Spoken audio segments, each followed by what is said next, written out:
네, 코로나19 확산 비상 특집으로 보내드리는 정치부회의 시작하도록 하겠습니다. 먼저 보도국의 취재기자를 연결해 코로나19와 관련된 새로운 소식을 들어보도록 하겠습니다.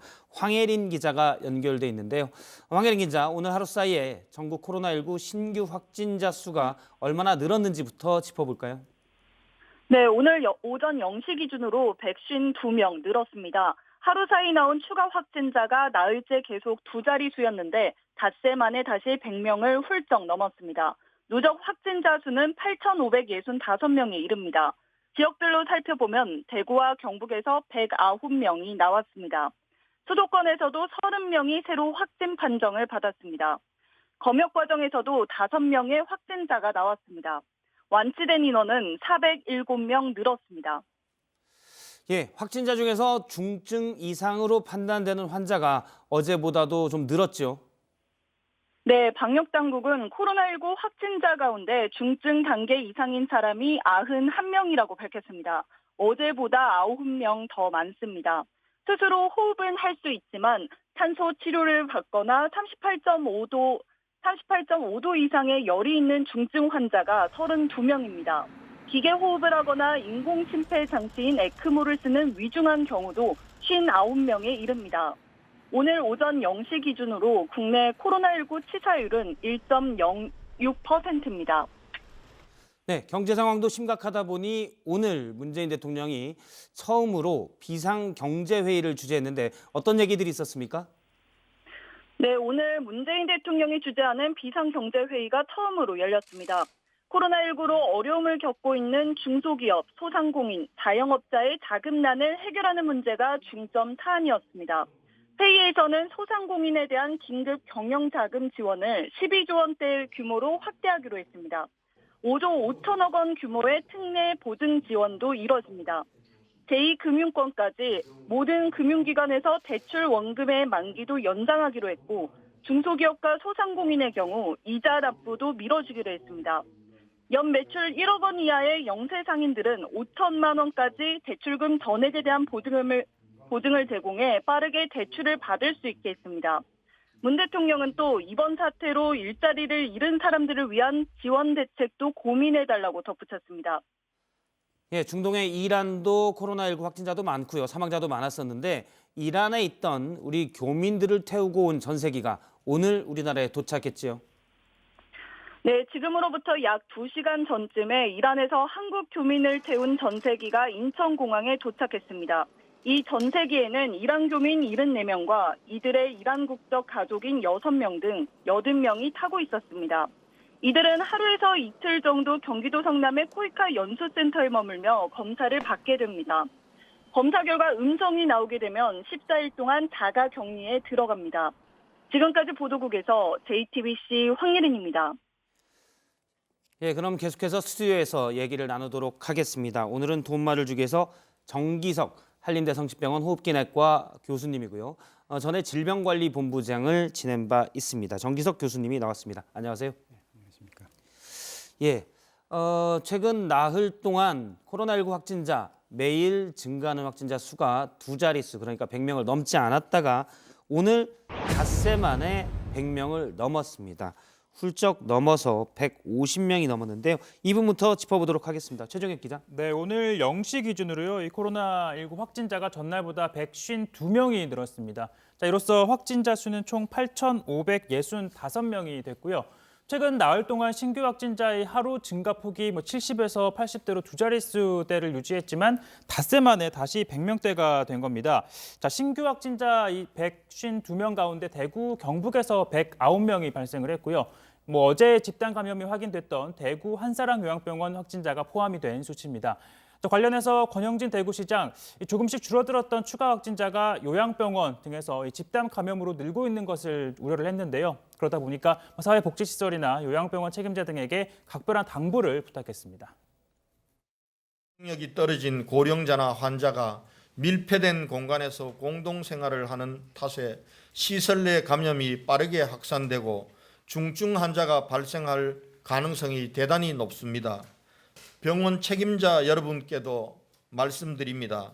종사자의 감염 예방 교육을 강화하여 주시고 종사자가 건강 이상이 있을 경우 업무에서 배제하고 즉시 코로나19 진단 검사를 꼭 받을 수 있도록 해 주실 것을 부탁드립니다.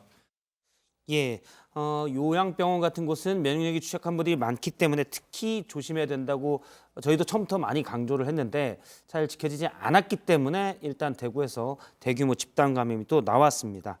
자, 서울과 경기도도 짚어볼까요? 확진자가 계속 두 자릿수로 늘고 있죠. 네, 수도권에서 그러니까 30명이 증가를 한 건데요. 여기서 구체적으로는 서울에서 12명 그리고 경기도에서 18명이 추가로 확진 판정을 받았습니다.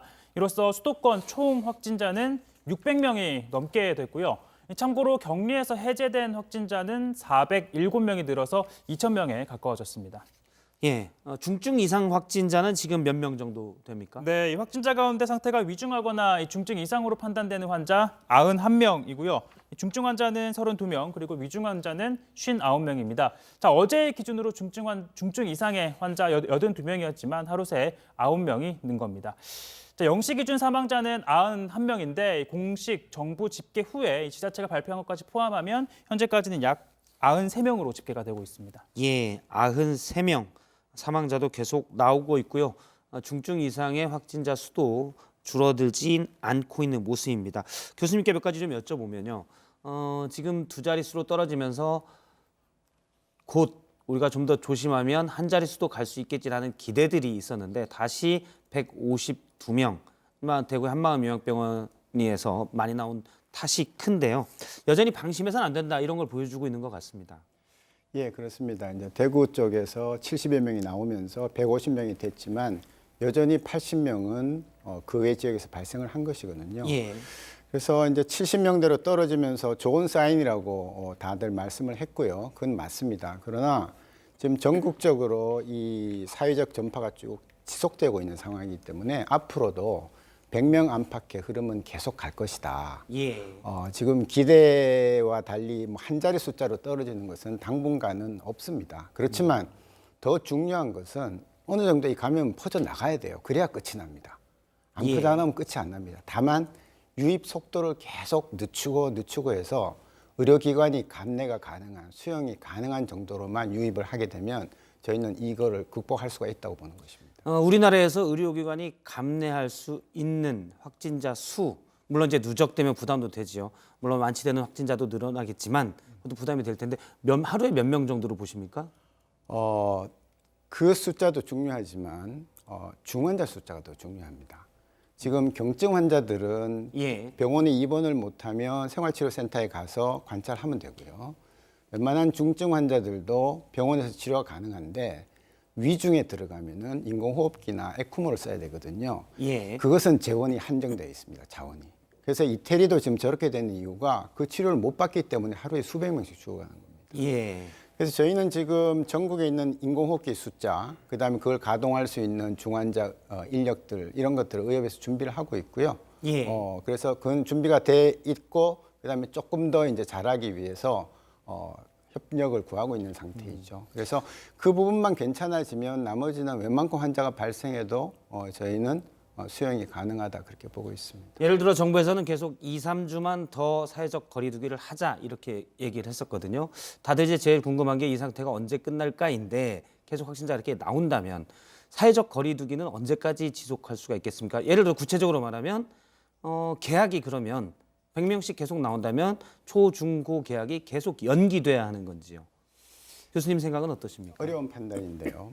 방역적으로, 의학적으로는 계속 계약을 연기시켜서 환자 발생 수를 계속 조절하는 게 필요합니다. 예. 그러나 그렇게 할 수 없습니다. 그럼 경제도 지금 전혀 안 돌아가니까 그래서 한번 집중을 할 필요가 있다고 생각을 하는 거죠. 4월 6일 날 계약이 되기 전까지 예. 전국적으로 한번 스톱을 해야 됩니다. 다 멈춤을 한번 해야 됩니다. 집회도 권고 수준을 넘어가서 강제를 좀 할 필요가 있습니다. 지금 선진 각국들 보십시오. 그렇게 민주적인 나라도 뭐 10명 이상, 50명 이상 집회 금지가 나오지 않습니까? 예, 모임 금지를 예, 했죠. 우리는 그렇게 안 하거든요. 예. 그래서 안 움직일 때 전체가 한번 쫙 안 움직여줘야 돼요. 예, 그게 한번 지나고 나면 전파 속도가 현저히 떨어질 거라고 예상을 하는 거죠. 그런 예상이 다 같은 생각이기 때문에 외국에서 다 그렇게 하는 거거든요. 저희도 그래서 4월 6일 날 계약 전까지는 온 국민이 한 마음으로 멈춰야 된다. 사회적 거리두기 하고 개인위생 잘 하고 불필요한데 다니지 말고 만나지 말고 접촉하지 말고 하는 거 예. 꼭 지켜줘야 된다는 거죠. 지금 뭐 유럽이나 예를 들어 프랑스나 또는 미국 같은 경우는 아예 이동 금지 명령까지 내렸습니다. 꼭 필요한 부분이 아니면 나가지 말아야 하는데 우리나라는 아직 그런 건 아니잖아요. 그래서 개방적으로 방역을 하고 있다라고 우리는 평가를 하고 있는데 이 부분에 대해서는 그럼 어떻게 보십니까? 이제 서로 나라마다 정책이 다 다릅니다. 결국은 이제 이 사태가 끝나고 나면 전 세계적으로 평가가 나올 것입니다. 예. 그런데 우리나라는 비교적 자유롭게 하고는 있지만 개학이 되면 저는 상황이 달라질 거라고 생각합니다. 개학이 되면 움직임이 굉장히 많아집니다. 암만 학교에서 철저히 관리를 해도 예. 관리 바깥에 있는 거거든요. 그때 만일 100명, 200명, 300명 환자가 발생한다면 또 개학을 또 학교를 휴교시킬 겁니까? 그렇게 하기는 힘들거든요. 그래서 개학 전까지 우리가 할 수 있는 데 최대한을 다하고 그때까지는 사회적인 약속과 그다음에 행정력이 강제를 할 필요가 있다고 생각하는 것이죠. 알겠습니다. 이 사회적 거리두기가 일단 4월 6일 개학 전까지는 우리가 잘 지켜야 된다 이 말씀이신데요. 이와 관련해서 종교계에서도 부처님 오신 날을 아예 행사를 연기를 했죠. 네, 그렇습니다. 우선 이 불교계의 가장 큰 기념일이죠. 이 부처님 오신 날은 다음 달 30일입니다. 한국불교종단협의회는 바로 이 30일에 예정된 봉축 법요식을 한 달 미뤄서 5월 30일로 연기하기로 했습니다. 또 부처님 오신 날에 맞춰 전주에 진행되던 연등회도 마찬가지로 5월 23일로 미뤘습니다. 개신교도 이 부활절을 맞아서 4월 10일 광화문 일대에서 퍼레이드를 열기로 했었지만 이를 2달 정도 연기하기로 했습니다. 자, 이렇게 종교계의 자발적인 연기 결정에 정세균 국무총리는 감사의 인사와 함께 모든 종교시설의 동참을 요청했습니다. 예, 다른 얘기를 하나 해볼 텐데요. 어제 대구에서 17살의 남학생이 폐렴 증상을 보이다가 갑자기 사망했습니다. 숨진 뒤에 진행한 검사 가운데 일부 항목에서 숨지기 전에 진행한 검사 가운데 일부 항목에서 코로나19 양성 반응이 나와서 상당히 좀 놀랐었는데요. 최종적으로 방역 당국은 음성으로 판정을 했습니다. 이 부분을 좀 짚어보도록 하겠습니다. 조익신 기자, 일부에서 양성 반응이 나왔는데, 그러니까 검사를 여러 번 했는데 어느 것은 양성이 나왔고 대부분은 음성이 나왔는데 일단 방역 당국에서는 최종 음성으로 판정을 했습니다. 네, 질병관리본부와 그 대학병원 특국 서울대와 연세 세브란스 병원에서 예. 검체 검사를 다시 실시를 했습니다. 이를 토대로 오늘 오전에 진단검사관리위원회가 최종적으로 코로나19 음성 판정을 내렸습니다. 즉 17살 소년의 사망은 코로나19와는 관련이 없는 것으로 결론을 지은 겁니다. 권준우 방대본 부본부장은 코로나19 여부 확인을 위한 부검은 필요하지 않다 이렇게 밝혔습니다. 네, 이 남학생은 지난 13일 폐렴 증상 등이 악화돼서 영남대병원으로 이송이 됐는데요. 이 방대본에 따르면 이 병원에서 모두 13차례에 걸쳐서 코로나19 검사를 시행했는데 12번은 음성이었고 숨진 뒤에 진행한 소변과 가래 등의 검사에서 일부 양성 반응이 나와 이 질병관리본부에 검사를 의뢰하게 된 것이다 이렇게 설명이 됐습니다.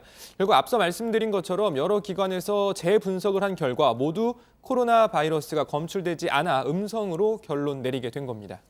일단 한 검사에서만 양성이 나왔다면 바이러스가 검출이 됐다는 건데 어떻게 음성으로 최종 판정을 할 수 있는지 이 부분 좀 이따 좀 더 살펴보도록 하고요.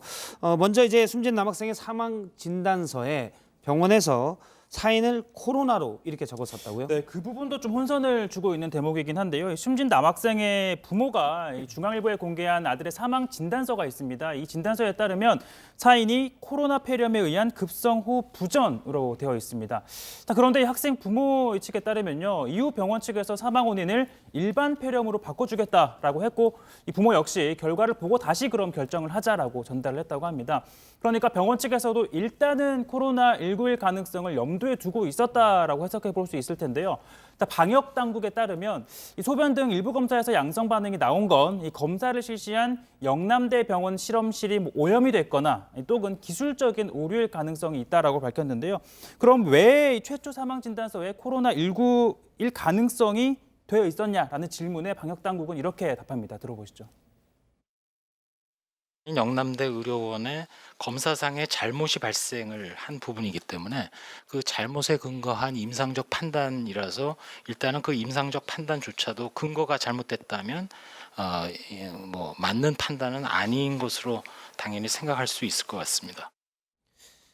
그러니까 병원 측에 영남대병원 측의 코로나19 검사 결과가 잘못됐기 때문에 그에 따른 진단서 역시 뭐 잘못됐다라고 볼 수 있다라는 게 방역 당국의 입장이고요. 그러다 보니까 이 방역 당국은 해당 검사를 실시했던 영남대 병원에 대해 코로나19 검사를 중단시켰습니다. 그리고 일단은 실험실 내에서 특정한 한 시점에 어떤 잘못이 있었던 것으로 보인다라고 밝혔는데 철저히 조사를 해서 이 잘못이 구조적인 문제로 발생하게 된 건지 등을 조사를 하고요. 또 과거 진행된 검사에 대해서도 다시 재검토를 하고 있다고 밝혔습니다. 그러니까 양성으로 나왔던 마지막 검사가 잘못된 검사일 수 있다라는 게 이제 방역 당국의 얘기인데요. 그러면 이 17살 소년이 갑작스럽게 폐렴 증세를 보이다 사망했는데 정확한 사인은 뭘로 나왔습니까? 그 부분은 방역 당국이 판단할 문제가 아니라고 밝혔는데요. 이 방역 예. 당국은 코로나19 감염인지 아닌지를 파악하는 것이지 결과적으로 코로나19는 아니라고 확정 지은 것이라는 게 오늘의 발표입니다. 그러니까 사인이 무엇이냐에 대해서는 방역 당국이 확인할 사안은 아니라는 게 정부의 입장입니다. 이 부분도 좀 교수님께 여쭤보도록 하겠습니다. 사실 많이들 놀랐습니다. 일단 안타까운 일이고요.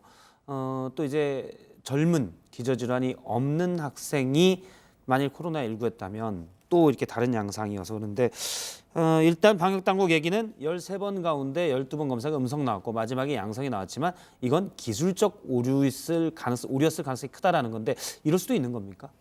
네, 이 RT-PCR이라고 알려져 있는 이 검사는요, 실시간 중합 효소 연쇄 반응 검사라는 예. 거고, 이 코로나19에만 쓰는 게 아닙니다. 우리가 보통 병원에 입원하시면 바이러스 원인을 찾는데 다 검사를 합니다. 예. 그래서 그 검사 과정에 아주 정밀한 검사이긴 하지만 몇 군데 오류가 나올 수 있는 부분이 있는 거거든요. 그래서 항상 우리가 의사들이 그 해석을 할 때는, 결과를 해석할 때는 혹시 위양성이 아닌가, 잘못해서 양성이 아닌가, 예. 아니면 분명히 나와야 되는데 위음성이 아닌가라는 걸 항상 고려를 하는 겁니다. 그래서 기계가 치료를 하는 게 아니고 의사가 판단해서 치료하는 거거든요. 그래서 예. 뭐 12번 음성에 한 번 양성 나왔다 하는 것이 그 의료계에서는 그렇게 뭐 대단히 잘못된 일은 아니라고 저는 보고 있습니다. 그렇군요.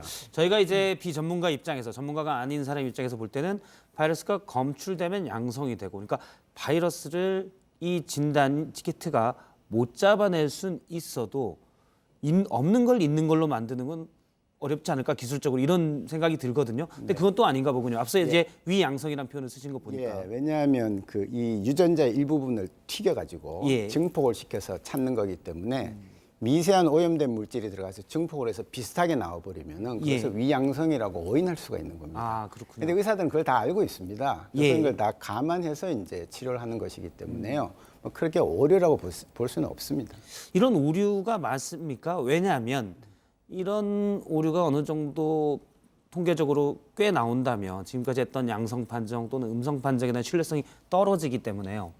네, 물론 없어야 되고요. 예. 굉장히 드문 일이고 질병관리본부 진단검사센터에서 시작할 때 각 그 위탁기관에 양성, 음성을 모르는 채로 주고 그 다음에 다 맞추라 했습니다. 예. 제대로 100% 맞춘 데만 허가를 내준 거거든요. 그러니까 실력이 있는 데만 들어간 것이고 영남대도 거기 이제 하나의 일환이었고 하기 때문에 조금 더 살펴봐야 될 것입니다. 이게 정말 검사실 오류인지 아니면 아주 미세한 양의 바이러스를 뭐 너무 민감하게 찾아낸 건지는 조금 더 살펴볼 필요가 있습니다.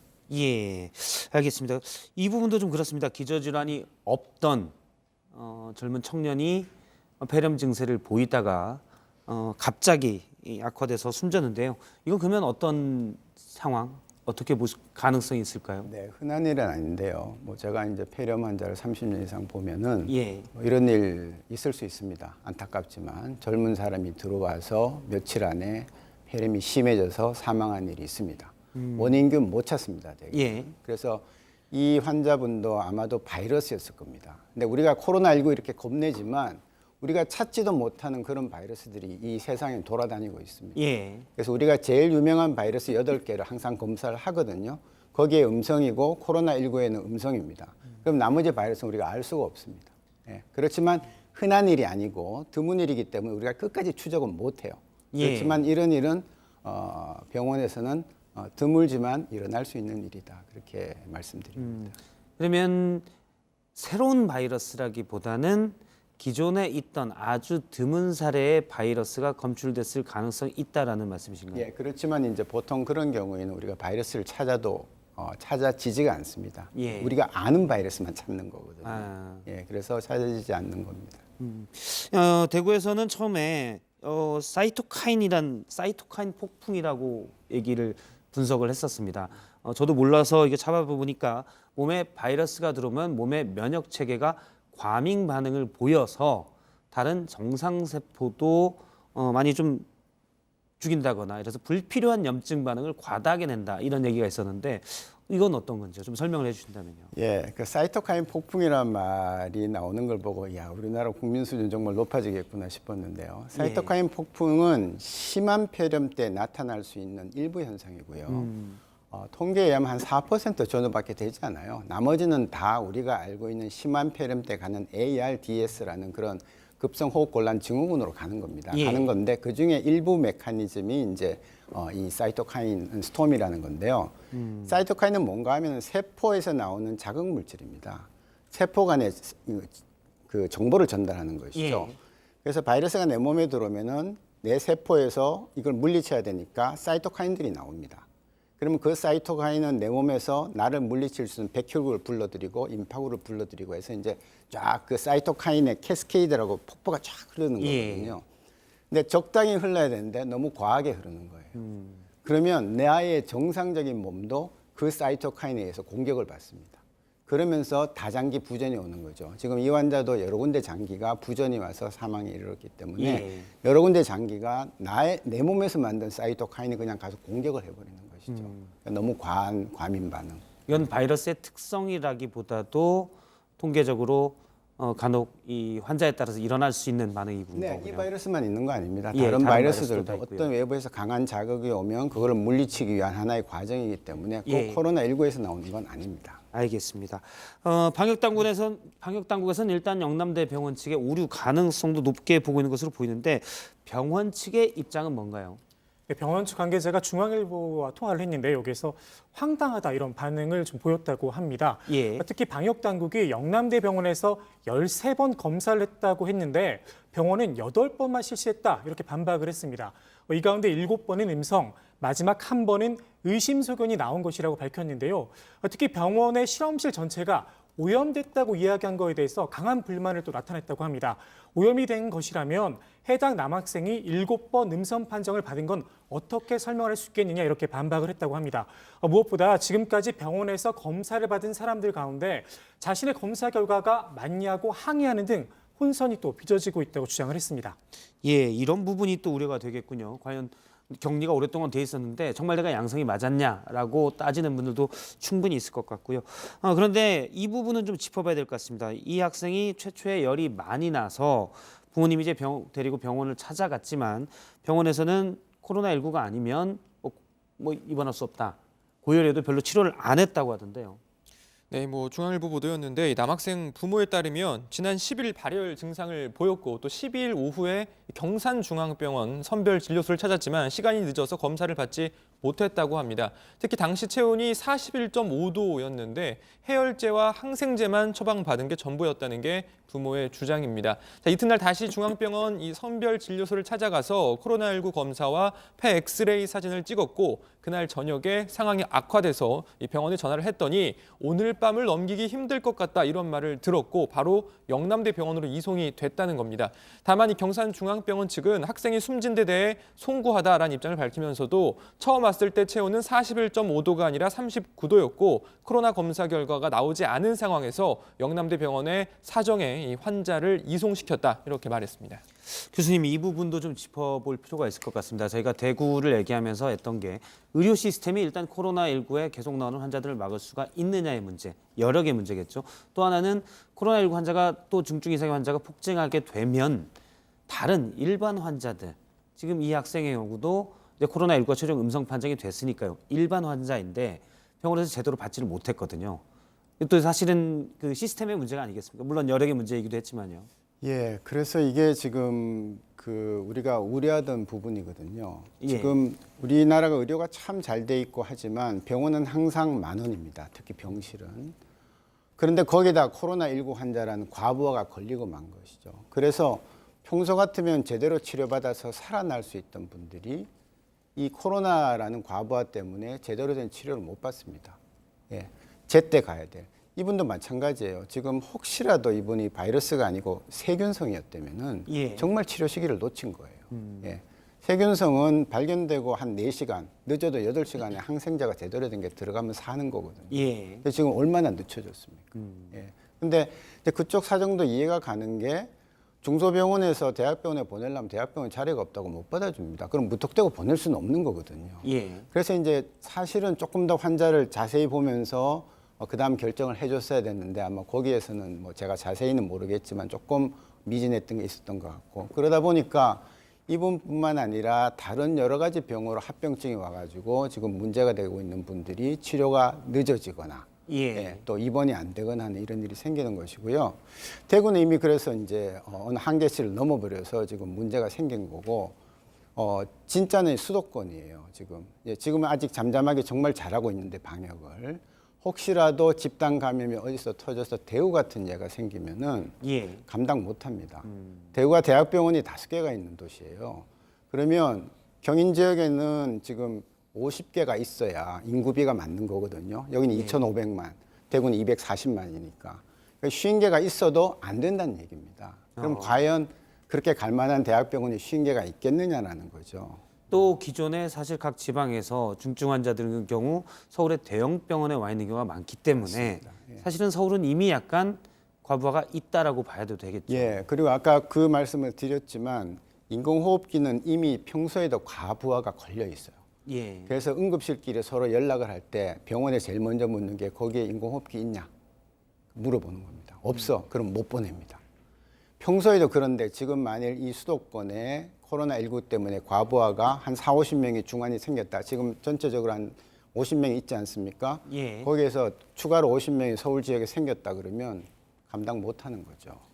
그런 부분도 이제 방역당국에서 신경을 준비하고 있을 쓰고 겁니다. 저희가 대비를 해야 계속 그런 되겠군요. 얘기를 하기 때문에 계속 예. 준비하고 그래서 미국은 지금 인공호흡기를 생산하라고 얘기를 하고 예. 있어요. 공장에서 만들라고 얘기를 하고 있는 거예요. 우리도 이제 폐를 대신할 수 있는 에크모 같은 게 300개 정도밖에 전국에 없다고 그래서 만약에 위중 환자가 많이 늘어난다면 이것도 사실은 미리 대비를 해야 되는 부분도 필요할 것 같습니다. 또 하나는 그 에크모가 기계가 안만 많아도 그거를 시술할 수 있는 사람이 많지 않습니다. 전문 인력이 또 관리를 해야 된다고. 인공호흡기는 저도 만지지만 에크모는 저는 못합니다. 어. 할 수 있는 사람이 굉장히 제한적입니다. 예. 그래서 이제 그런 것들을 다 사전에 이제 파악해서 지금 준비는 해놓고 있습니다만은 과연 그런 걸 쓸 일이 없어야 되겠죠. 예, 알겠습니다. 그렇게 의료 체계가 과부하가 걸리지 않도록 확진자가 늘어나지 않고 또 사회적 거리 두는 게 계속 실천돼야 될 필요성이 있겠군요. 알겠습니다. 다른 얘기도 해보도록 하겠습니다. 지금 우리 방역의 컨트롤 타워라고 할 수 있는 보건복지부. 그런데 이 보건복지부 차관도 확진자와 접촉 때문에 자가격리에 들어가 있습니다. 그래서 지금 보건복지부도 비상인데요. 김강립 차관이 확진 환자에 접촉돼서 지금 자가격리에 들어갔죠. 네, 그렇습니다. 김강립 보건복지부 차관은 중앙재난안전대책본부 1총괄 조정관을 맡아서 이번 코로나19 사태 정례 브리핑에도 자주 나온 바 있는데요. 어제 확진 판정을 받은 분당 재생병원장 접촉자로 분류가 돼서 2주간의 자가격리에 들어갔습니다. 이 김강립 차관과 함께 보건복지부 소속 직원 7명도 자가격리 대상에 포함됐습니다. 김강립 차관은 지난 13일 오후에 서울 중구 한 음식점에서 중대본이 개최한 이 병원장 간담회에서 분당 재생병원장을 만났습니다. 정부에 따르면 김강립 차관 등 8명 모두 현재까지 의심 증상은 없는 것으로 알려졌습니다. 혹시 이제 진단 검사는 받았습니까? 일단 의심 증상이 없기 때문에 진단검사는 따로 받지 않았다고 합니다. 정부는 자가격리자는 증상이 나타나야 검사를 받는 것으로 돼 있다 이렇게 밝혔습니다. 사실 우리가 사회적 거리두기라고 얘기하고 있는데 지금 컨트롤 타워 역할을 하고 있는 보건복지부가 김강립 차관이 뭐 브리핑에서도 자주 나오고 또 병원장들도 만나서 대책도 논의해야 되기 때문에 사실은 차관 입장에서는 계속 거리를 둘 수는 없는 입장이었을 겁니다. 그 부분은 충분히 이해가 되는데 그런데 분당 재생병원 저희가 얼마 전에 이 병원에서 대규모의 집단 감염이 있었다라고 얘기는 했었는데 병원장이 코로나19에 감염이 된 걸 왜 뒤에 확진 판정이 난 겁니까? 일단 이 김광립 차관이 분당 재생병원장을 만난 게 지난 13일입니다. 이 수도권 병원장 등과 함께 간담회를 가졌었죠. 자, 그리고 이 분당 재생병원장이 확진 판정을 받은 건 어제 오전입니다. 지난 16일부터 기침과 콧물 등 이상 증세가 있어서 17일에 검체를 채취한 것으로 전해지는데요. 자, 오늘 정부 발표에 따르면 11일 그리고 12일쯤부터 두통 증상이 있었다고 합니다. 자, 정부는 이때를 발병일로 보고 있는데요. 이 분당 재생병원에서 첫 확진 환자가 나온 게 지난 15일입니다. 지난 5일 병원 관계자들이 이때 진단 검사를 받았고 병원장 역시 이때 검사를 통해서 음성 판정을 받았는데, 자, 그런데 이번에 새롭게 지적된 부분이 있습니다. 이 병원 측이 확진 환자와 접촉한 직원 명단을 방역 당국에 제출할 때 이 병원장을 포함해 140여 명을 또 누락을 했다는 건데요. 예. 자, 경기도에 따르면 이 병원 측이 고의로 누락했을 가능성까지 제기를 하고 있는 상태입니다. 자, 이에 대해 병원 측은 고의로 축소하거나 누락한 게 아니라 이 부족한 인력과 완벽하지 못한 업무 처리로 인한 일이었다면서 다시 한 번 더 고개를 숙여 사과드린다라고 밝혔습니다. 예, 이 부분도 좀 살펴보도록 하죠. 그런데 병원장 간담회를 할 때 그 사진들이 나왔었는데 당시 이제 김광립 차관을 비롯해서 보건복지부 공무원들은 마스크를 쓰지 않고 병원 관계자들은 쓰고 있어서 다 제대로 쉽게 말해서 예방을 했느냐 이런 얘기가 좀 있는 것 같아요. 당시 간담회에 참석했던 병원장들은 대부분 마스크를 착용을 했고요. 예. 김 차관은 따로 마스크를 쓰지 않았다고 합니다. 김 차관이 마스크를 쓰지 않은 것을 두고 논란이 일자 정부가 직접 설명에 나섰는데, 윤태호 중앙사고수습본부 방역총괄반장은 정부는 증상이 없는 사람도 마스크를 의무적으로 착용해야 한다고 공고한 적이 한 번도 없다, 이렇게 예. 설명을 하면서 마스크는 증상이 있는 사람이 혹시 모를 타인의 감염을 막기 위해 착용하는 것으로 정부 회의에서도 마찬가지다, 이렇게 밝혔습니다. 예, 물론 마스크를 매번 쓰는 것이 꼭 추천할 일은 아니다. 하지만 여러 사람이 있을 땐 쓰는 게 좋다라고 많은 분들이 얘기를 했는데, 교수님 보시기엔 어떻습니까? 사실 간담회 자리인데 어떻게 보십니까? 마스크를 써야 됩니까? 안 써야 됩니까? 저 같으면 아마 썼을 것 같습니다. 예. 왜냐하면 지금 저 자리가, 저 방은 저도 들어가 봤는데요. 폐쇄된 방이고, 예. 지금 얼핏 봐도 숫자가 한 30명 가까이 돼 보입니다. 이제 저기 화면에 안 나오는 배석자들이 또 있을 수 있거든요. 예. 그러면 저런 밀집된 공간에서 적어도 몇 분이 됐을지 몰라도 한 30분 이상 계속 대화가 오가는 자리였다면은 사실은 쓰는 게 저는 맞다고 생각합니다. 왜냐하면 환자가 있어서 그런 게 아니라 환자가 없더라도 저분들 굉장히 중요한 분들이에요. 예. 지금 현재 야전사령관과 그다음에 최고 지금 자리에 있는 차관이 지금 와서 있는 자리이기 때문에 결과적으로는 좀 저렇게 격리가 되면서 중요한 그 공무원들 지금 7분인가가 지금 자가 격리가 돼 있지 않습니까? 예. 그리고 병원장들도 지금 일부는 다 자가 격리가 돼 있거든요. 그럼 지휘는 누가 합니까? 그래서 그럴수록 마스크를 철저히 끼고 바라건대 좀 화상회의나 이런 걸 해서 했더라면 예. 저런 일은 생기지 않았겠죠. 중요한 사람들일수록 더 조심할 필요가 있다라는 말씀이신데요. 앞서 이 부분도 잠깐 짚어보겠습니다. 그 분당 재생병원 병원장이 5일에 이때 이제 진단검사를 받았는데 음성으로 나왔어요. 지금 사실 이런 경우가 몇 가지 사례가 많이 있습니다. 다시 검사를 하니까 양성으로 나오고, 그러니까 그때는 바이러스가 조금 있었다든지 그래서 검출이 안 됐다가 나중에 바이러스가 커지면서 검출이 되는 건가요? 그렇습니다. 예. 처음에 시작하면 우리가 이제 잠복기라고 부르는 게 있는데요. 그 잠복기에도 두 가지 기가 안에 또 있습니다. 예. 예. 처음에는 잠복기 중에서도 그 지연기라 그래서 전혀 바이러스가 안 나오는 거고요. 들어가서도 예. 안 나오다 그 다음엔 바이러스가 흘러나오기 시작합니다. 그리고 증상이 나타나거든요. 그러니까 그래서 증상이 나타나기 전에 바이러스가 흘러나온 시기가 있어서 처음에 증상 없을 때 하면은 그 잠재기의 초기에 들어가면 안 나와요. 예. 근데 증상이 없더라도 그 증상기 바로 전 단계에서는 나오는 거거든요. 그래서 자연스럽게 병이 걸린 사람들은 어느 정도 되면 바이러스가 나오기 시작한 다음에 급격히 많이 나오다가 회복되면서 줄어드는 이런 포물선을 그리는 것이 일반적인 지금 패턴이죠. 그러면 사실은 밀접 접촉자다라면은 처음에 음성이 나왔어도 나중에 바이러스가 검출될 가능성이 크기 때문에, 처음이기 때문에 안 나왔을 수가 있기 때문에 계속 추적해서 여러 번 검사를 해야 되는 거군요. 예, 그래서 지금 중국이 하는 걸 보면요. 예. 중국은 한국에서 들어간 사람을 일단 격리를 시킵니다. 그 다음에 일주일을 두고 봅니다. 그 다음에 검사를 합니다. 예. 일주일 후에 검사를 해서 음성이 나오면 일주일 더 격리시키고요. 양성이 나오면 이제 환자로 분류를 하는 거죠. 그 얘기는 좀 두고 봤다 하겠다는 겁니다. 예. 처음에 바로 검사에서 안 나오면은 우리가 음성이라고 놓치기 쉬우니까 충분히 바이러스가 자라는 기간을 둔 다음에 검사를 하겠다는 거죠. 예. 아마 많은 분들이 걱정 때문에 비슷한 증상이 있을 때 걱정 때문에 개인 사비를 들여서라도 가서 선별진료소에서 검사를 받고 그랬을 텐데 사실은 대부분의 사람들이 그런 얘기를 합니다. 나의 불안감을 없애는 측면도 있고 왜냐면 활동도 못하다가 음성이구나 이제 안심이다. 그걸 이제 안심받고 싶어하는 사람도 많을 텐데 사실은 어떤 확진자와 접촉 또는 먼 거리라도 이런 게 있었으면 그때까지는 잘 모를 수가 있다라고 봐야 되겠군요. 네. 안심할 수는 없는 단계. 예, 그리고 검사를 너무 일찍 하면 오히려 예. 좋지 않습니다. 그러니까 어느 정도 좀 기다렸다가 검사를 해야 되는 거고 방역 당국에서도 며칠 있다가 안 되면 전화를 해서 선별진료소 방문할 것을 고려를 이렇게 얘기하는 거거든요. 예. 다른 병도 마찬가지예요. 너무 초기에 가면은 병이 안 드러나요. 어느 정도 좀 있다가 나타나는 법이거든요. 그래서 이 감염 3, 4일 동안 경과를 네, 보고 가라는 이유가. 그렇습니다. 그래야 확률도 높이고 불필요한 검사를 함으로 해서 의료 자원이 또 낭비되는 걸 줄일 수 있다는 거죠. 그렇군요.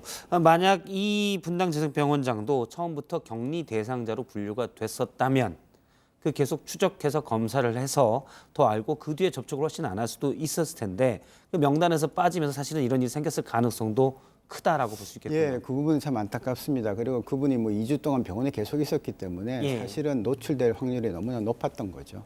네, 일단 병원 측은 고의로 누락한 건 아니라고 했는데 일단 상황은 그런 것 같습니다. 다른 소식도 잠깐 보도록 하겠습니다. 이란 교민들을 위한 전세기가 오늘 도착했죠.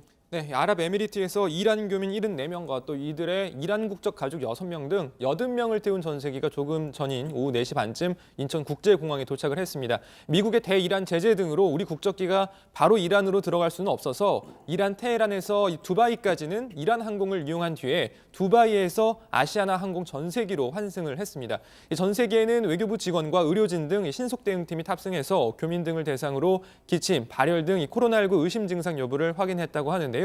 도착 후에는 인천공항에 마련된 별도 게이트에서 검역도 받았다고 합니다. 자, 검역을 받았는데 입국한 다음엔 우리는 이제 어떤 조치를 하는 건가요? 네, 일단 뭐 증상이 있는 사람은요, 국립 인천공항 검역소 중앙 검역 의료지원센터로 이동을 해서 오늘 코로나19 진단 검사를 받게 되고요. 그리고 별도의 증상이 없는 사람들은 경기도 성남에 있는 코이카 연수센터에서 하루 이틀 정도 머물면서 진단 검사를 받게 됩니다.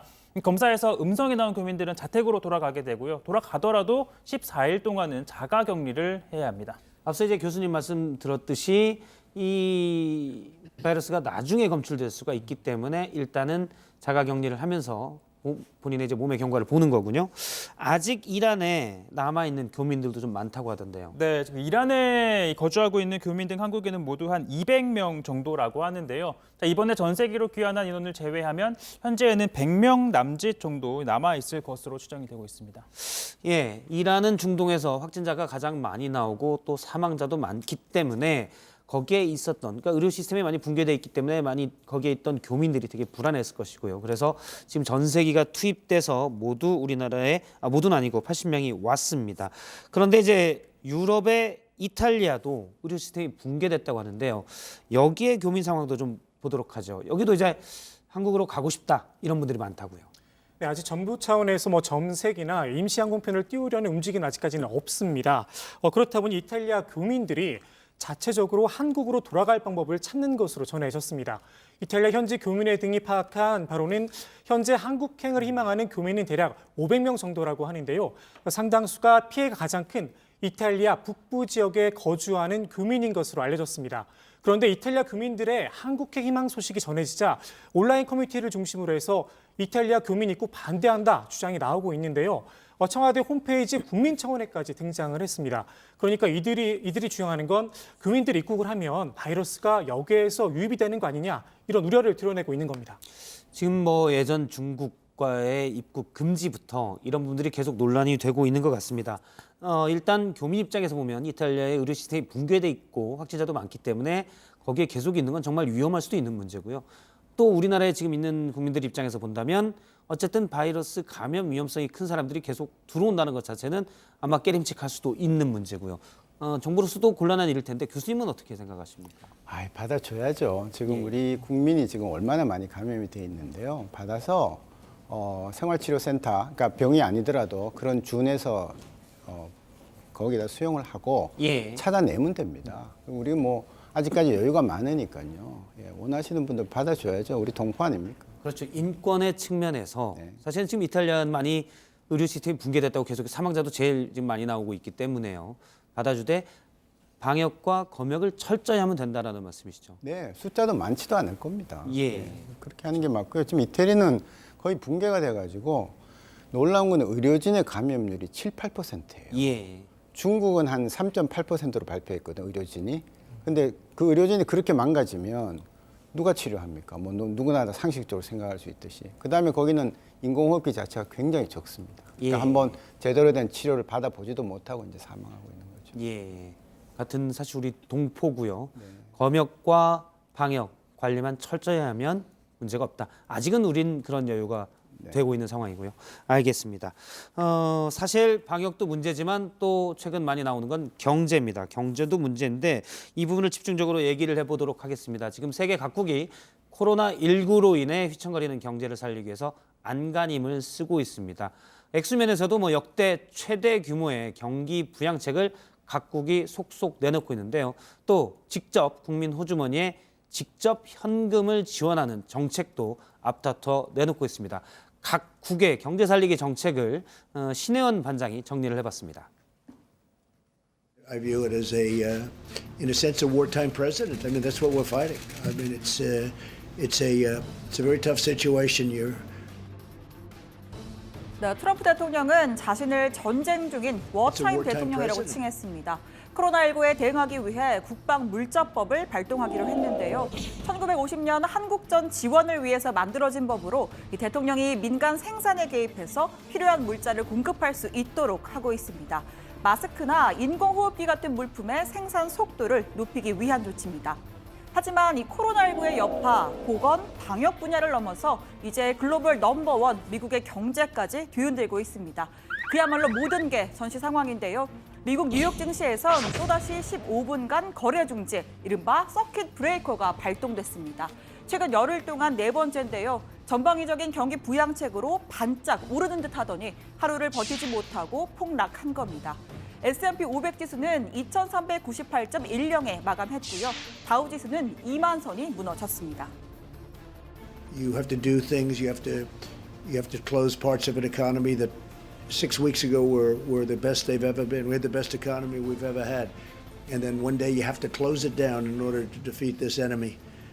And but we're doing it, and we're doing it well. And 미 상원은 코로나19 무료 검사, 실업보험 강화, 취약계층 식품 지원, 또 유급 병가 등이 포함된 1천억 달러, 우리 돈 123조 원 규모의 긴급 예산안을 통과시켰습니다. 트럼프 대통령은 이걸로는 부족하다라고 판단했죠.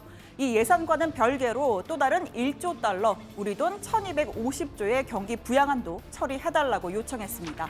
국민 1인당 1,000달러씩 주려던 긴급 생활자금도 금액과 횟수를 늘려서 4월과 5월 총 2,000달러를 지급하는 방안을 검토 중입니다.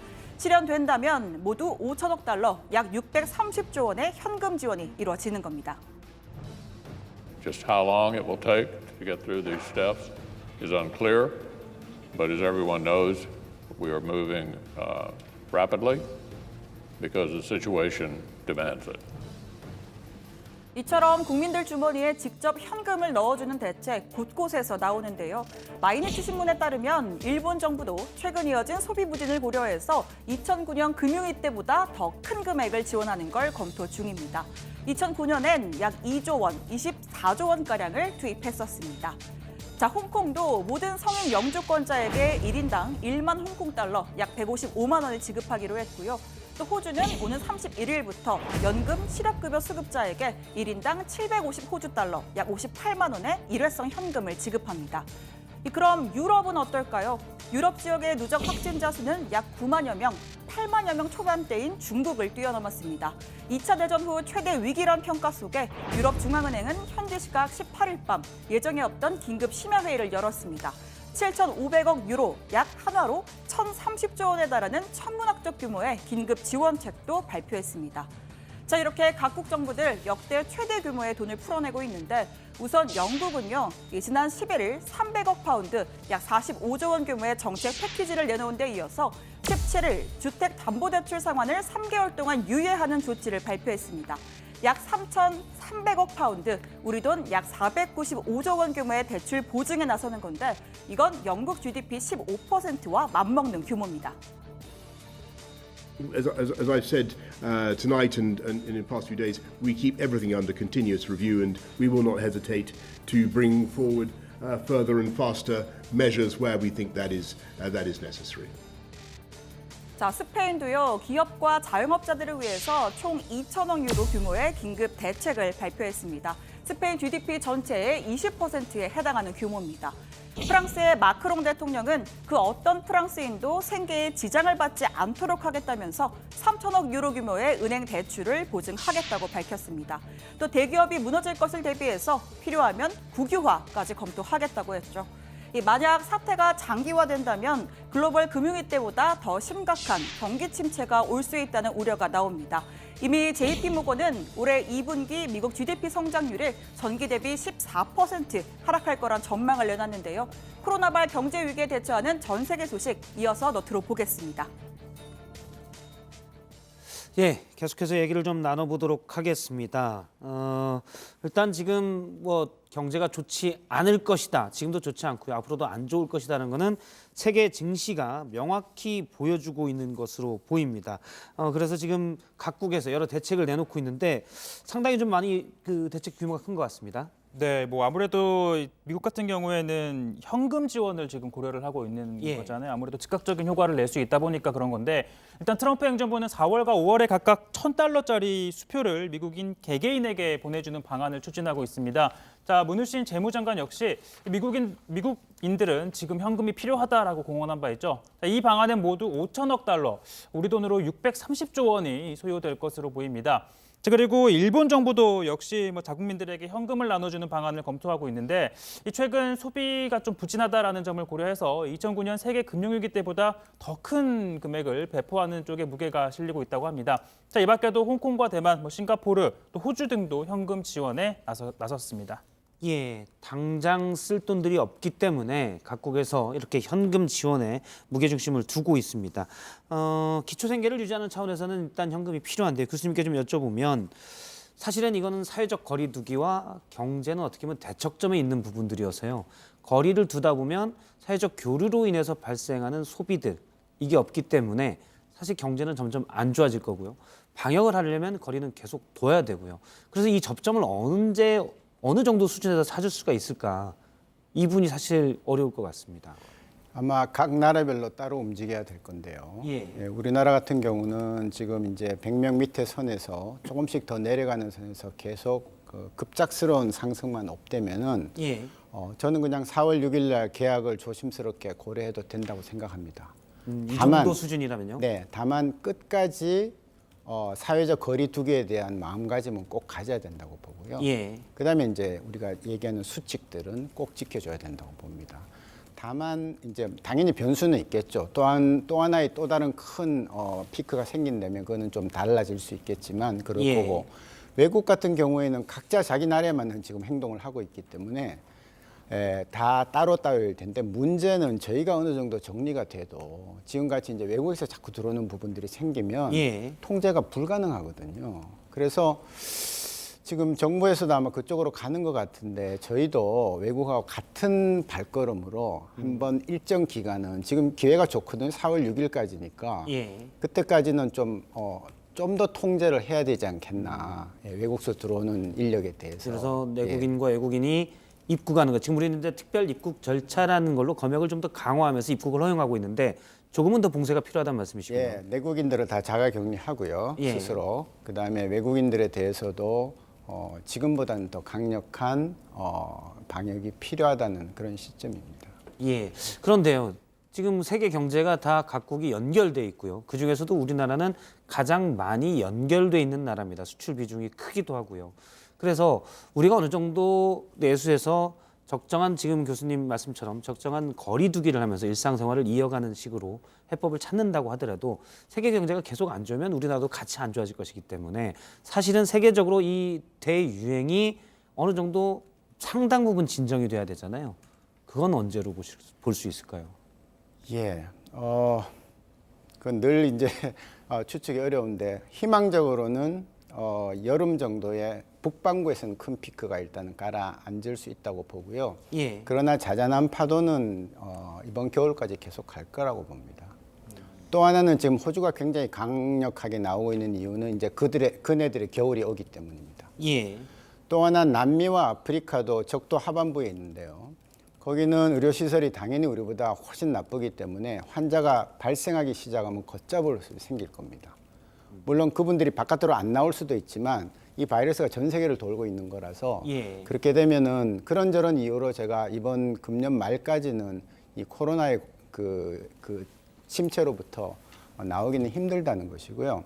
한마디 더 보태면 저희가 우리나라가 지금 이 국경이나 이런 부분에 대해서 입국 통제를 하지 않으면 마지막까지 남는 나라가 될 수 있어요. 그러니까 우리가 경제를 해야 되는데 예. 마지막까지 환자가 계속 발생하고 있으면 그 누가 우리나라에서 물건을 사러 올 것이며 우리가 예. 풀로 갈 수가 없잖아요. 그래서 우리가 제일 먼저 맞았지만 사실 제일 먼저 맞은 나라잖아요.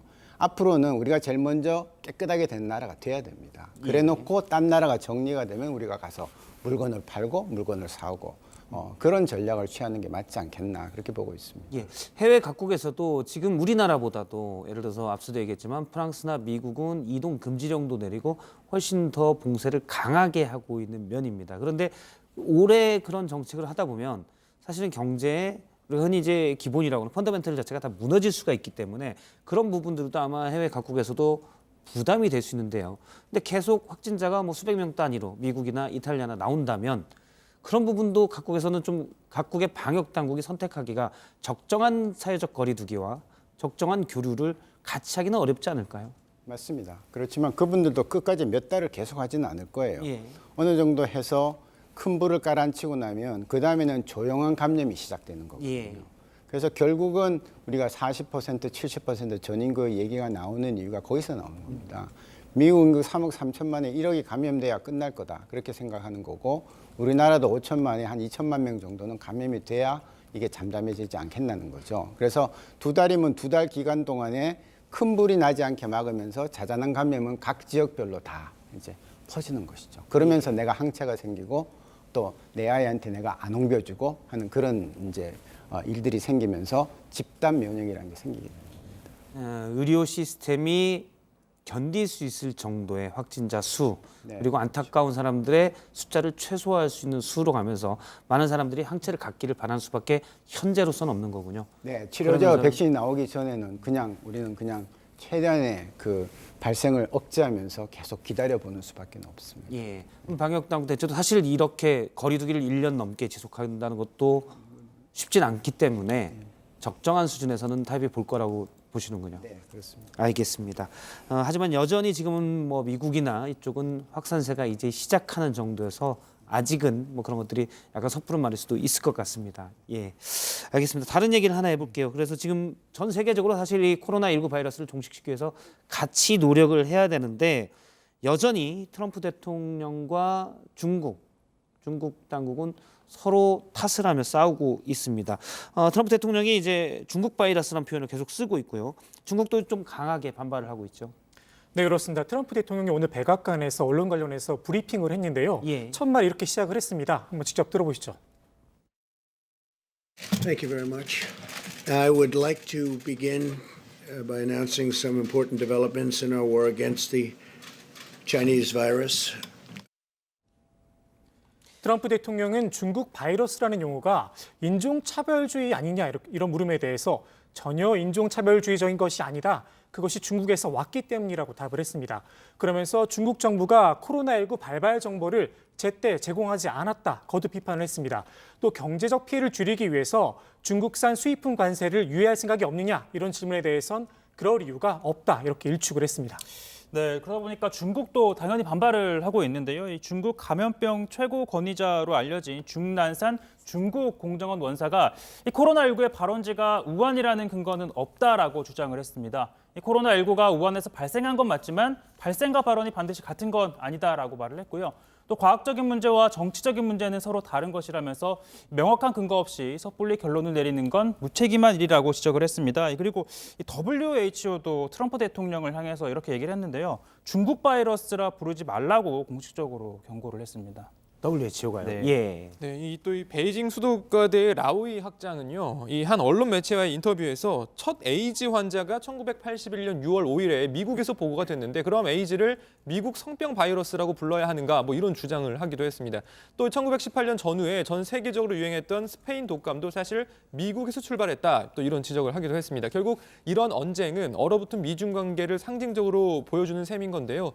외신들은 이 코로나19 사태를 계기로 미중 관계가 1989년 천안문 사태 이후 최악으로 치닫고 있다 이런 분석을 내놓고 있습니다. 예, 사실은 힘을 합해도 부족할 때 지금 미중이 서로 지금 싸우고 있는 상황입니다. 안타까운 일이고요. 일단 교수님 말씀 여기까지 듣도록 하겠습니다. 오늘 고맙습니다. 예, 계속해서 얘기를 좀 나눠볼 텐데요. 경제 상황을 살펴보도록 하겠습니다. 앞서 저희가 이제 미국과 유럽의 여러 국가들의 현금 지원 정책을 봤는데요. 우리나라도 어려운 경제를 살리기 위해서 지금 힘을 쏟고 있습니다. 그 부분을 좀 짚어보겠습니다. 문 대통령은 비상경제회의를 오늘 열고 50조 원 규모의 비상금융조치를 하겠다. 이렇게 밝혔습니다. 일단 뭐 경제 바로미터라고 해서는 주식시장이 계속 떨어지고 있기 때문에 여기에 대한 대응도 있는 거죠. 그렇습니다. 앞서 발제로 잠깐 보셨지만 국내를 가리지 않고 말 그대로 백약이 무효한 상황입니다. 각국 정부가 연일 경기 부양책을 발표하고 있지만 주식시장은 하락세를 면치 못하고 있습니다. 우리 주식시장도 마찬가지입니다. 오늘 코스피는 어제보다 133포인트, 그러니까 8.39% 떨어진 1,457로 장을 마쳤습니다.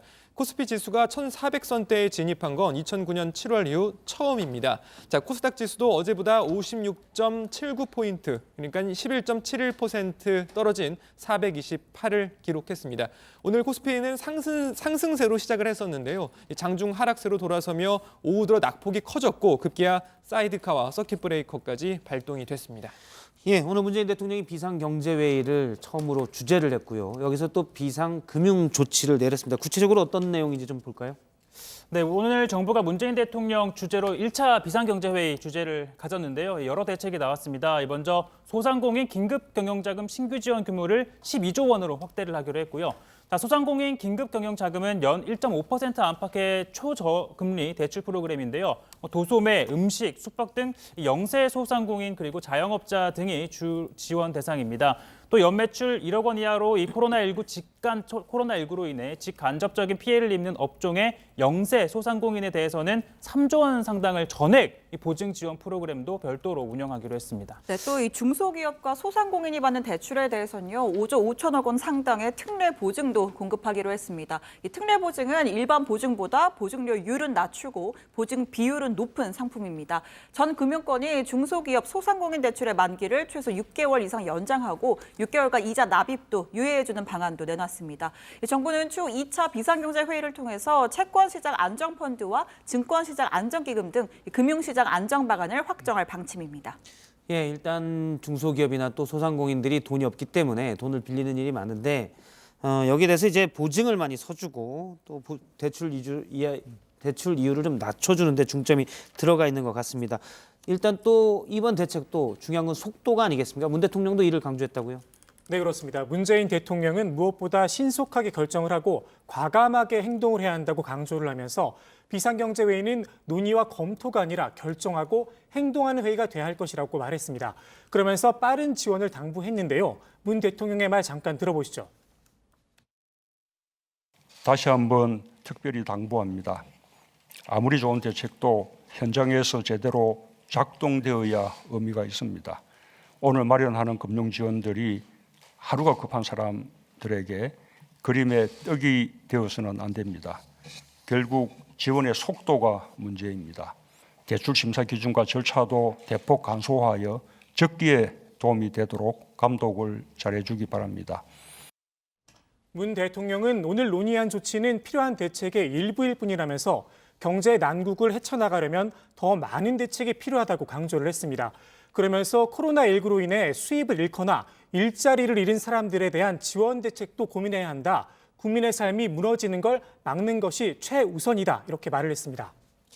예, 오늘 여러 대책들이 나왔고 정부에서도 추가로 대책을 내놓겠다고 했습니다. 앞서 저희가 해외 사례를 보니까 지금 취약계층들 또 어려운 기업들 당장 돈이 없기 때문에 현금 지원을 하는 부분이 많이 있습니다. 그래서 여기에서 일단 가장 어려운 업종으로 지금 꼽히고 있습니다. 누가 봐도 딱 봐도 그냥 지금 힘들 것 같은 부분인데요. 바로 여행업의 한 대표와 그리고 한 그 자영업자를 직접 연결을 해서 지금의 상황을 좀 구체적으로 들어보도록 하겠습니다. 먼저 여행업계에게 직접 들은데요. 50년째 여행업을 이어오고 있는 세방 여행사의 오상희 대표를 전화로 연결해서 여행업의 현재 상황 잠깐 들어보도록 하겠습니다. 대표님 나와 계시죠? 네. 예. 차마 안녕하시냐고 여쭤볼 수가 없는 지금 상황인 것 같습니다. 각국이 지금 국경을 다 봉쇄했기 때문에 여행도 거진 멈춰졌을 것 같은데요. 여행 취소도 많았습니다. 실제로 어느 정도나 이루어지고 있습니까? 네, 제 개인적인 소견입니다만은 사실 6.25 전쟁 이후에 이렇게 심하게 타격을 입은 적은 없었습니다. 예. IMF 경제 위기, 태국의 쓰나미, 사스, 메르스 등을 겪었었는데요.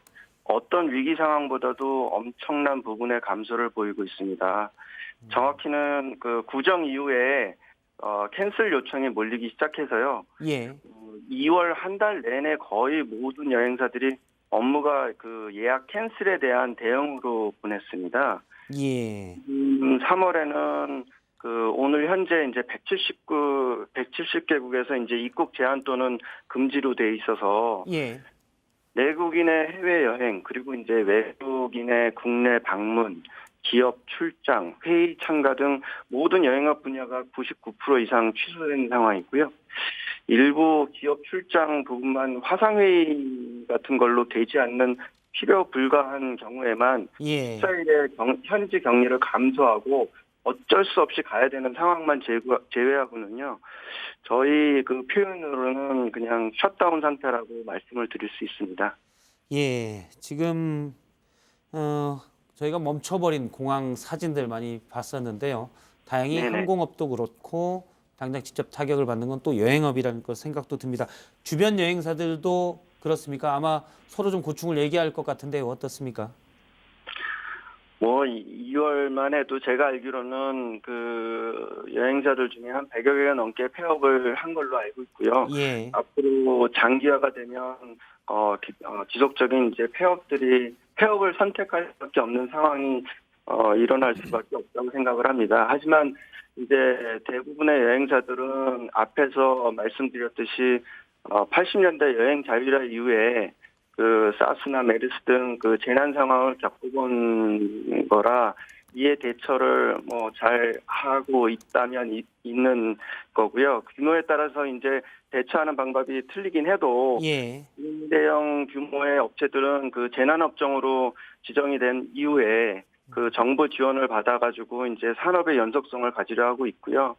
정부에서는 특별 정책 자원 지급하고 고용 유지 지원금을 통해서 사업 리스크를 최대한 줄이고 일단 견디고 보자 하는 그런 업체가 폐업을 선택하는 것보다는 유지 쪽으로 선택하는 쪽이 조금씩 늘어가고 있는 추세입니다.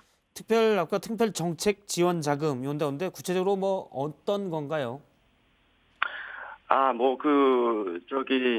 크게 보면 중소벤처기업진흥공단에서 하는 코로나 피해 중소기업 정책 지원 자금이고요. 또 문광부에서 천억 기금으로 해서 관광업 중심으로 해서 하는 정책 자금도 있고 그러면서 이제 담보가 필요한 것과 신용 보증 기금을 통해서 융자 등을 하고 있습니다. 예. 사실 이제 이런 것들이 많은데 이런 것들이 이제 지원이 몰리다 보니까 이제 그 많은 부분들이 이제 빨리 타야 이게 좀 해소가 되는데 이런 지원 속도에 대한 부분이 좀 빨라졌으면 하는 부분이 있습니다.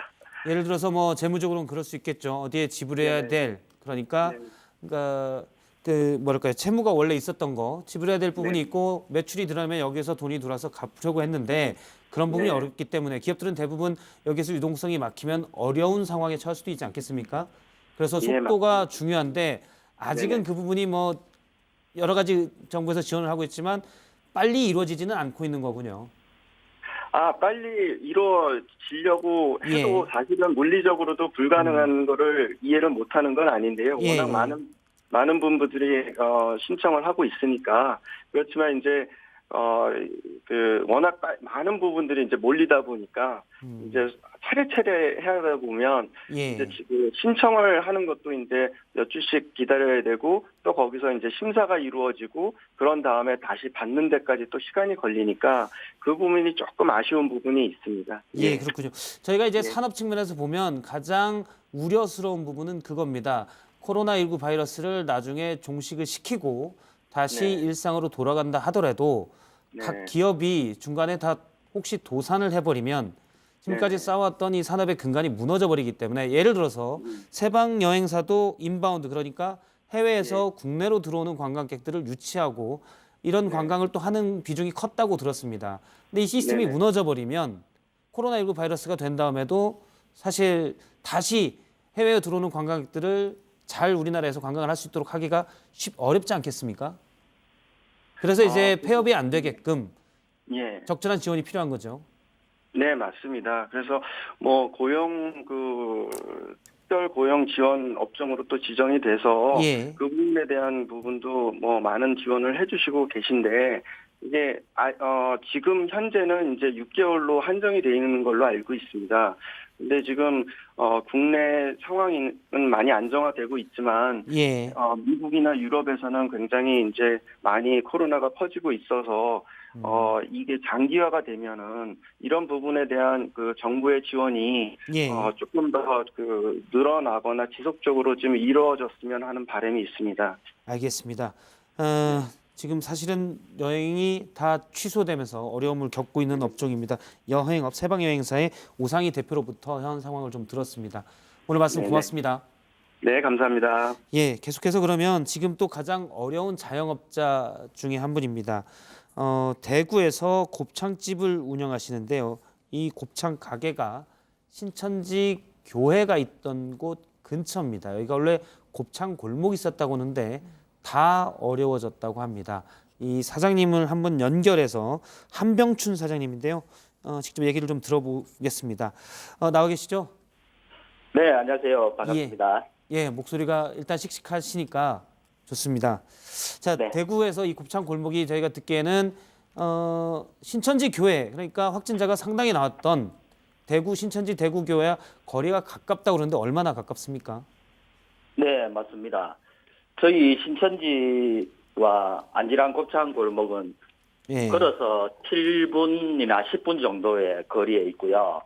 굉장히 가까워서 저희는 실질적으로 지금 엄청나게 타격이 일고 있는 상황입니다. 저희가 지금 사진을 보고 있는데 사장님께서 직접 찍어주신 가게 사진입니다. 아까 사진 혹시 몇 시쯤인가요?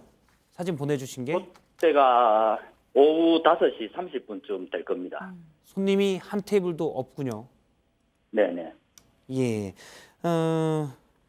충분히 뭐 상황이 보입니다. 대구가 원래 확진자가 많기 때문에 이동도 많이 줄었었고요. 더군다나 지금 보는 게 이른바 곱창 골목인데 신천지 교회가 5분 거리에 있기 때문에 아무래도 또 사람이 더 안 가는 모습이 됐습니다. 자, 당장 타격이 클 텐데요. 제일 큰 어려움은 뭡니까? 임대료도 내야 될 것 같고요. 아무래도 직원들 월급도 줘야 되는데요. 네, 맞습니다. 지금 당장은 저희 자영업 하시는 분 다 똑같겠지만 임대료, 월급, 그리고 거래처에 납품 송금해줘야 되는데 그게 지금 굉장히 어려운 부분입니다. 예, 그러면 미리 예전에 선주문했던 예를 들어 재료나요? 그럼 언제까지 주겠다 이렇게 약속한 것분들도 있을 텐데 예를 들어 카드로 구매한 것도 카드 대금이 올 수도 있고요. 이런 건 어떻게 지금 해결하고 계십니까? 지금 저 같으면 거래처 사장님들한테는 전부 지금 조금만 기다려 달라고 하고 있는 실정이고요. 장사를 좀 해서 결제를 해드리겠다. 예. 그러고 있는데 거래처에서도 지금 굉장히 어려워하시고 예. 네. 지금 당장 저희 같으면 직원 월급도 밀린 상태고 예. 네. 임대료도 물론 또 저희 주인께서 조금 깎아주셨지만 예. 당장에는 지금 장사가 안 되는 게 제일 큰 문제입니다. 그렇죠. 한 곳에서 현금이 막히면 거래처들이 다 같이 막히기 때문에 이게 이제 가장 어려운 부분인데요. 대출을 신청했다고 들었습니다. 결과가 나왔습니까 혹시? 아니요. 저희 이번 주 월요일 날 소상공인 긴급 코로나 긴급 대출 신청을 했는데요. 서류도 너무 복잡고 은행 직원 말씀으로는 아무리 빨라봐야 한 달, 2달, 석 달 언제 걸릴지는 은행 측에서 또 모른다 하더라고요. 예. 네, 보증보험에서 저희 신상을 체크를 해서 거기에서 이제 금액이 정해지면은 은행에서 대출을 해준다 그러는데 최소한 2달, 석 달은 걸린다는데 너무 길어요. 예. 네. 그렇군요. 지금 뭐 아마 보통 이제 다 카드로 소비를 하기 때문에 이제 날짜에 대해서 카드 대금들이 들어오면 그걸로 소비를 하고 하셨을 텐데 예를 들어 가족들 생활비도 있을 것이고요. 그러면 당장 현금이 안 들어오고 있는데 그런 건 어떻게 쓰고 계십니까? 지금 저 같으면 사실 요즘 다른 사람한테 빌리기도 어렵고요. 예. 그래서 저는 지금 와이프하고 상의해서 보험회사 약관 대출 받아서 지금 그렇게 급한 돈은 해결을 했고요. 예. 아직도 일하시는 분들한테 조금만 기다려 달라고 했는데 예. 장사는 안 되고 하루에 수십 팀 받고 있었는데 지금은 4팀, 5팀도 겨우겨우 받고 있거든요. 예. 예, 지금 이거는 저뿐만이 아니라 지금 여기 안지랑 고창 골목에서 다 똑같은 상황이거든요. 예, 그러겠죠. 네.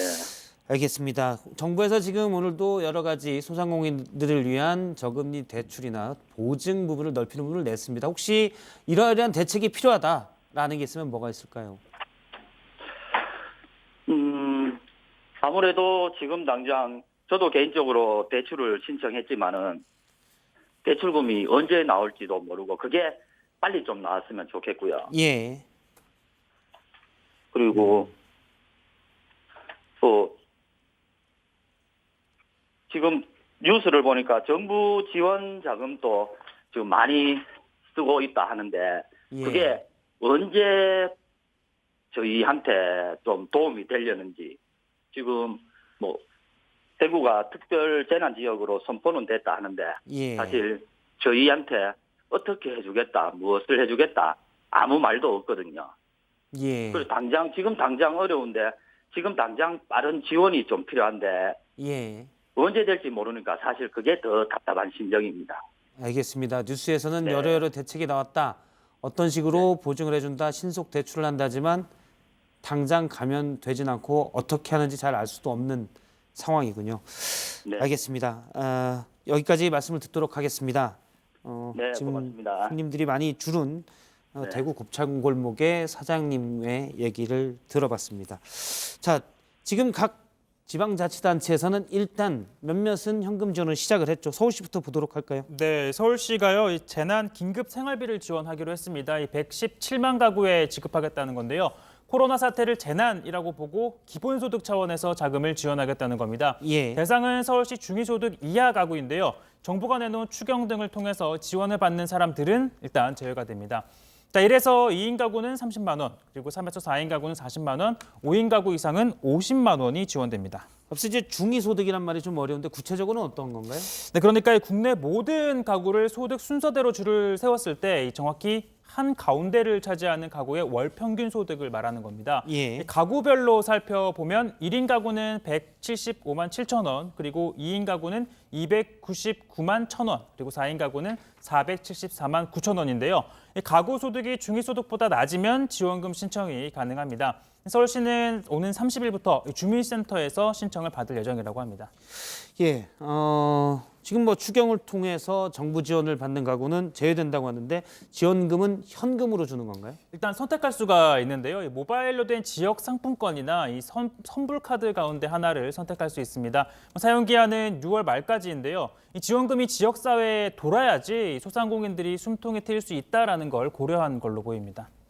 예, 이 부분 좀 볼까요? 지금 뭐 재난 기본소득이라고도 얘기를 했었고요. 원래 김경수 경남지사가 처음 얘기를 했었고, 그다음에 일부에서는 재난 생계수당, 이름도 다양한데 이게 신원반장 성격이 구체적으로 어떻게 다른 건가요? 기본소득과 재난수당인데요. 이 처음 기본소득은 모든 국민에게 보편적이고 정기적으로, 그러니까 불편부당하게 지급되는 예. 걸 말합니다. 앞서 뭐 설명드렸던 지자체의 대책들 뭐 취약계층으로 하는 경우가 좀 많은데 이거는 좀 일시적으로 특정 대상을 해서 지급이 되기 때문에 이건 재난수당에 가깝고, 또 정치권에서는 이 재난수당 외에 지금 기본소득, 보편적으로 주는 재난소득이 또 기본소득이 또 언급이 되고 있는 건데, 예. 지금 뭐 정작 중요한 건 이 도움이 절실한 국민들에게 실질적이고 좀 빠른 대책을 일단 마련을 해서 직접적으로 또 실행이 되어야 하는데, 현재까지는 이런 논의는 이루어지고 있고 또 발표는 하고 있지만, 아까 또 이 대구 사장님 인터뷰에서도 들어봤듯이 실질적으로 지급이 되느냐 이런 것도 좀 체크를 해봐야 되는 상황인 것 같습니다. 예, 사장님 아까 대구 고천직 사장님 얘기를 들으니까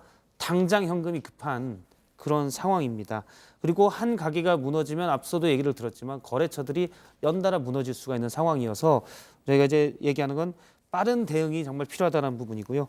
자, 우리는 이제 사실 기본소득이라는 것이 정치적 논란이 있는 용어이기 때문에 저희가 앞서 얘기할 때는 코로나 긴급지원금 형태로 일단 얘기를 하도록 하겠습니다. 지금은 지자체별로 이루어지는데 사실 그러다 보면 편차가 크고 누구는 어느 지자체는 받고 어느 지자체는 못 받고 이럴 수도 있는 거 아닌가요?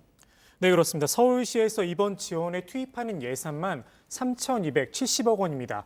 서울을 비롯한 수도권 지자체는 그나마 자금 사정이 넉넉한 편이지만 가난한 지자체들은 자체적으로 지원이 어렵습니다. 특정 지역에서만 지원이 이루어지면 결국 전국적인 차원에서 공정성 문제가 발생할 수 있습니다. 지방정부가 아니라 중앙정부 차원에서 자금을 마련하고 명확한 기준에 따라서 지원이 이루어져야 한다는 지적이 나오는 이유입니다.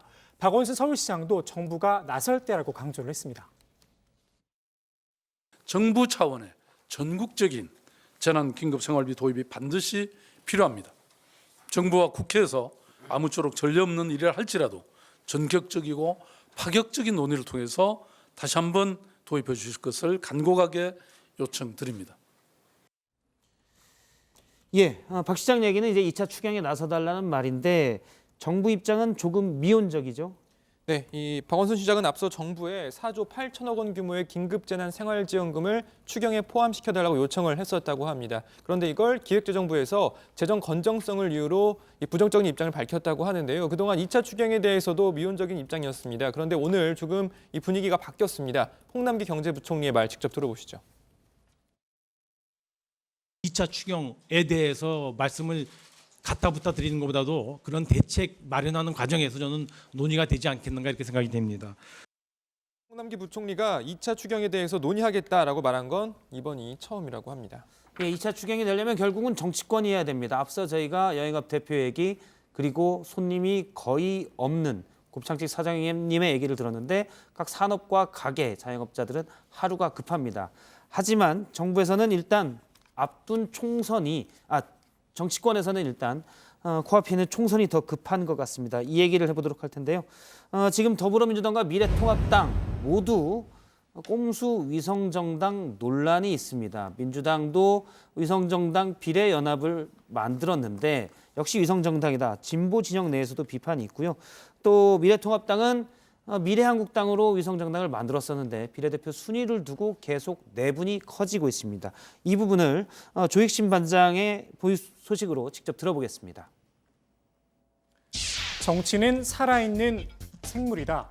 김대중 전 대통령이 자주 사용했던 말입니다.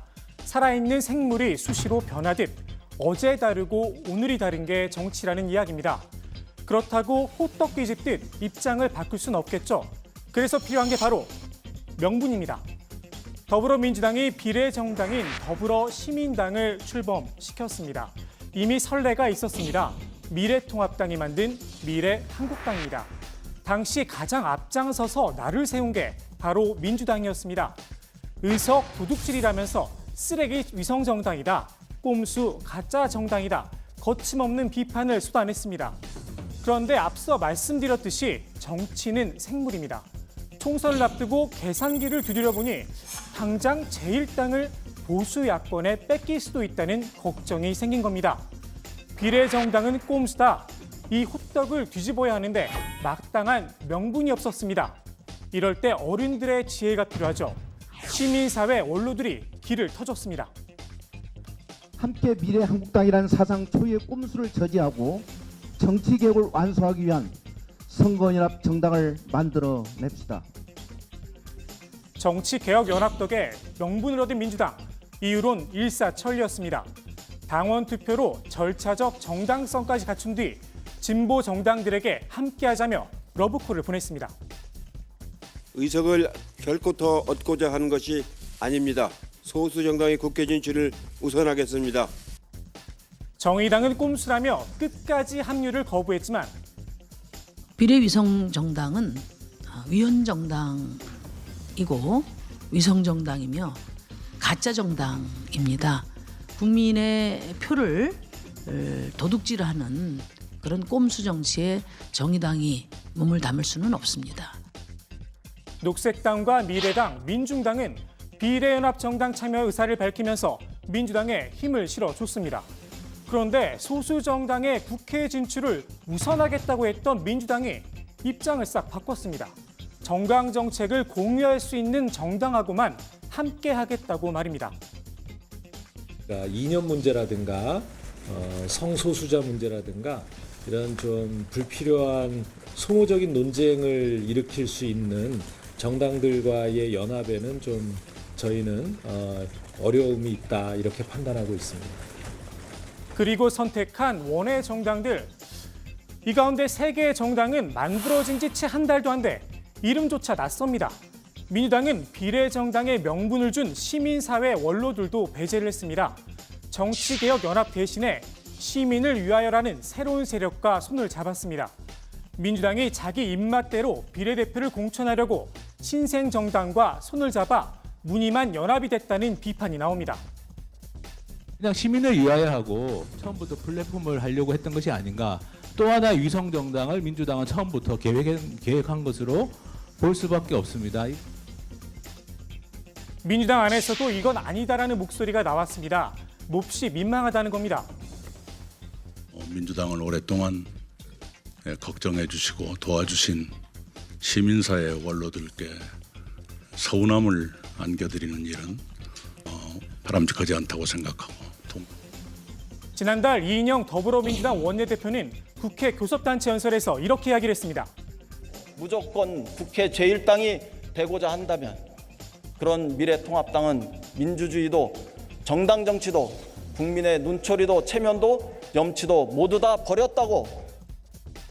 민주당이 스스로 곱씹어봐야 할 말이 아닌가 합니다.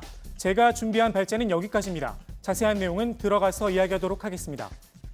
예, 민주당 얘기를 쭉 들었습니다. 이제 미래통합당도 저희가 계속 얘기를 하지만 지금 비례대표 전용, 이른바 자매정당이었던 미래한국당의 비례대표 순위 때문에 논란이 되고 있습니다.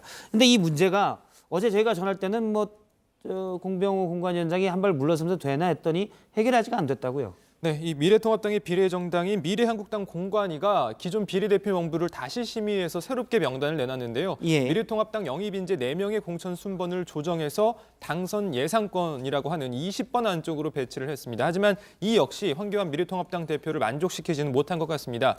황교안 대표는 나쁜 정치, 구태 정치와 단절하겠다라고 하면서 미래한국당의 경고의 메시지를 보냈습니다. 이 황 대표가 공개적으로 비토를 놓은 비례대표 후보 명단은 결국 오늘 오후 선거인단 투표에서 부결이 됐습니다. 명단을 한 차례 수정했는데 부결이 됐고 결국 한선교 미래한국당 대표가 사퇴를 했죠. 네, 한성규 대표가요. 비례대표 공천 명단이 부결되자마자 전격적으로 사퇴를 선언했습니다. 한 대표는 가소로운 자들에 의해 정치 인생 마지막을 당과 국가에 봉사하고 좋은 흔적을 남겨야겠다는 생각이 막혀버렸다면서 황교안 대표를 비롯한 미래통합당 지도부를 직접 겨냥했습니다. 한 대표가 물러나자 미래한국당 다른 최고위원들도 총 사퇴하기로 했는데요. 그럼 앞으로 이 비례대표 공천 작업은 어떻게 되느냐? 예. 이 공병호 미래한국당 공천관리위원장은 이 부결 직후에 명단을 수정해서 보완해서 끝까지 마무리하겠다고 했습니다. 하지만 지도부가 당대표가 있어야 또 의결 절차를 밟을 수가 있는데 미래한국당은 내일 의원총회를 열어서 이 지도부 선출을 하겠다고 했습니다. 공병호 공관위원장이 계속 직을 유지할지 이건 모르겠지만 일단 미래통합당이 원하는 건 명단의 일부 수정만 가지고는 안 된다. 이런 얘기잖아요. 네, 미래통합당에서는 영입 인재들을 중심으로 아예 명단을 싹 뜯어 고쳐야 한다라는 이야기가 나오고 있습니다. 이 당대표가 앞서 들으신 것처럼 일부 특정 인물들로 새로 취임하게 되면 공병호 공관위원장을 교체하고 명단을 새롭게 다시 짤 가능성이 크다는 분석입니다. 이게 근데 사실 기본적으로 조금 코미디일 수도 있는 게 원래 독립정당인데 이쪽 자매정당에서 비례대표 순위를 잘못 뽑았다고 해서 언니 정당에서 대표를 나가라고 하는 것 자체는 정당의 독립성을 해치는 거 아닌가요? 사실은 이게 서로 명분과 서로 꼼수를 쓰다 보니까 명분과 현실이 다 안 맞는 것 같습니다. 그래서 정의당이 미래통합당 지도부를 공천을 개입했다고 해서 검찰 고발을 하겠다 이렇게 밝혔습니다. 그렇죠. 마음에 안 든다라는 말 자체가 사실은 성립할 수 없는 구조가 아닌가라는 생각도 드는데요. 알겠습니다. 오늘 정치부에 준비한 소식은 여기까지입니다. 내일 다시 찾아뵙겠습니다. 고맙습니다.